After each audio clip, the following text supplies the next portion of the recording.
Welcome to our channel. আপনারা সবাই কেমন আছো? সবাই খুব ভালো আছো, আমিও ভালো আছি। আর আজকে চলে এসেছি, দেখো শাক। এটা কি শাক বলো তো? এটা হলো মেথি শাক। তো অনেকেই আছে যে মেথি শাক তেতো বলে খেতে চায় না, ঠিক আছে? তো সেটা সেটা রেসিপি নিয়ে চলে এসেছি। তো আমি শাকগুলো ধুয়ে নিয়েছি। তো ধোয়ার পরে চলে এবার কাটি শাকগুলোকে তাড়াতাড়ি করে। আর তাড়াতাড়ি করে কি মানে খুব তাড়াতাড়ি কাটলেও হবে না, কারণ বটিতে অনেক ধার। যদি একবার হাত কেটে গেল তাহলে রান্না করা হয়ে গেল আমার। তো মেথি শাকের ভাজাও খাওয়া যায়, ঠিক আছে? তারপরে আমি যেরকম রান্না করছি সেরকম খাওয়া যায়, কিন্তু তেতো লাগবে না, সেই কারণ আছে এখানে। আমি কী দিয়ে রান্না করবো এখানে সবাই দেখতে পাচ্ছ। তো চলো তাড়াতাড়ি করে মেথিটা শাকটা কেটে নিচ্ছি। কী করছি এখানে, সেই মেথিটা না গন্ধটা নেই, ঠিক আছে? আর সেখানে শহরে তো বুঝতে পারছো। আর ওখানে আমার বাবার যে চাষ হয় ওগুলোর মেথির গন্ধ না একদম পুরো একটা আলাদা একটা গন্ধ, ঠিক আছে? তো দেখো, তোমাদের সঙ্গে কথা বলতে বলতে আমার শাক কাটা হয়ে গেল। এবার কাটবো যেটা, সেটা হলো বেগুন। কি সুন্দর না বেগুনটা দেখতে, ভোরটা খেতে খুব ইচ্ছে করছে বেগুনের, জানো? দেখলেই জিভে জল চলে আসে। তো চলো তাড়াতাড়ি করে বেগুনটাও কেটে নিচ্ছি। আর কিছু দেবো না এর মধ্যে, শুধু কুচি কুচি ছোটো ছোটো করে বেগুনটা কেটে নেব। হ্যাঁ, কিন্তু খুব সুন্দরভাবে রান্না, এরকম রান্না করে দেখবে, খুব ভালো লাগবে, ঠিক আছে? তো দেখো আমি তাতে করে কেটে নিচ্ছি বেগুনটা। আর আমার বেগুন কাটা অলমোস্ট হয়েই গেছে, শুধু এটাই রয়েছে। ওখানে কড়াই চাপা আছে, তো তরকারি করেছিলাম, তো তরকারি হয়ে গেছে। ওই তরকারির মধ্যেই সব বেগুন বলছি, ওই কড়াইয়ের মধ্যে বেগুনগুলো শাকগুলো দিয়ে দিব আর কি, ঠিক আছে? চলো দিয়ে দিচ্ছি। কিন্তু ভীষণ হয়েছিল খেতে, ভীষণ টেস্টি হয়েছিল শাকটা খেতে। এরকম করে খেয়ে দেখো, ভালো লাগে, গরম ভাতের সঙ্গে মজে চলে আসবে। তো ওখানে আমি কড়াইয়ে চাপিয়ে দিলাম।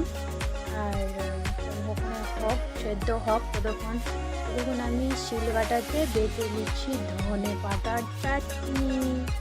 ধনে পাতার চাটনি শিলে বেটে খাওয়ার মজাটাই আলাদা, ঠিক আছে, মিক্সি থেকে। আর এখানকার ধনে পাতা না গন্ধটাই নেই, ঠিক আছে? তো বেশি না, আর কয়েকদিন পরে সপ্তাহখানিক পরে চলে যাচ্ছি বাবার ওখানে। ওখানকার ধনে পাতার মানে বেটে দেখাবো এখানে কতটা জল ছেড়েছে, ওখানে অতটা জলও ছাড়বে না। আর এত সুন্দর গন্ধ ধনে পাতার, আমার বড় ওখানে গেলেই মানে কি যে শাক সবজি বেশি ওখানে প্রিয় ওর, মানে বলবে এটা করো ওটা করো, চাটনি করো, শাক করো, এটা তো এগুলোই বেশি হয়। তো দেখো কথা বলতে বলতে আমার এখানে সব বাটা হয়েই গেছে। এখানে রসুন দিয়েছিলাম, কাঁচা লঙ্কা আর লবণ দিয়ে সব বাটা হয়ে গেছে। ওখানে আমার শাকটা সেদ্ধ হচ্ছে, তো তখন লবণ দিয়ে দিয়েছি শাকের মধ্যে, যা তাড়াতাড়ি করে সেদ্ধটা হবে আর কি। দেখো তোমাদের সঙ্গে কথা বলতে বলতে আমার মানে দুবার তিনবার করে বাটলাম, বাটার পরে দেখো আমার হয়ে গেছে বাটা, ঠিক আছে? তাড়াতাড়ি করে বাটা যাচ্ছিল না একদম। আর ওখানে তবুও বাটলাম হাতে একটু কষ্ট করে, খেতে হবে তো। আর সময় তো ধনে পাতার ওই এখন সিজন চলছে, ওই জন্য সবগুলো এবার তুলে নেব, ধনের চাটনিগুলো। দেখো তো আমার এখানে তোলা হয়ে গেছে। এবার দিয়ে দেবো লেবু। লেবু না দিলে কি হয়? লেবুতে তো মজা, টক না দিলে কি হয় বলো? তাহলে বেশি দেবো না, অল্প একটু দেবো, শুধু একটা ফাঁক দেবো এখানে টক লেবুর। তারপরে এবার কী করবো, ওটাকে চামচ দিয়ে মিক্স করে দেব, ঠিক আছে? তারপরে মিক্স করে গেছে, এবার শিল বাটাগুলো সব দিয়ে তুলে দেবো, ঠিক আছে? আর তাড়াতাড়ি করে রান্না করছি, কারণ আমার বড় মশাই বলছে তাড়াতাড়ি করে রান্না করেও, খিদে পেয়েছে। আর দেরি তো হবে বলো, বাড়িতে ছোটো বাচ্চা থাকলে দেরি হবে রান্না বান্না। আমার শাক সেদ্ধ হয়েই গেছে এখানে।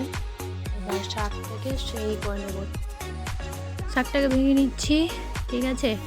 তো বেগুন দিলে কী বলো তো, সেই তেঁতোটা লাগে না। তো এরকম যারা খেতে পারো না, তো এরকম রান্না করে খেতে পারো, একদম একটু তেঁতো লাগবে না। তো আমার দেখো শাক ওখানে হয়েই গেছে। আমার শাক হয়ে গেছে, তো আমি কড়াইয়ের মধ্যে তেল দিয়ে দিয়েছি।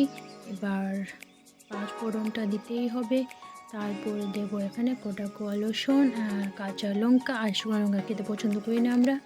তো দেখো আমার এখানে লাল হয়ে গেছে, তো এরকম করে ভেজে নেব। আর দেখো ওখানে ভাত বের করে রেখে দিয়েছি। এবার সব ধরনের চাটনি নিয়ে শাক নিয়ে খেতে বসে যাব। ঠিক আছে, খিদে পেয়েছে, 3টে বাজতে খিদে পাবে না, ওগুলো আর ছোটো বাচ্চা থাকলে তো দেরি হবে, ওই জন্য দেরি হচ্ছিলো আর কি। তো ব্লগটা ভালো লাগলে, রেসিপিটা কেমন লাগলো অবশ্যই কমেন্টে জানাবেন, আর ব্লগটা কেমন লাগলো সেটাও জানাবেন। ভালো থাকবেন। এখান থেকে ব্লগটা এন্ড করছি, পরে ব্লগ আবার দেখা হবে, বাই।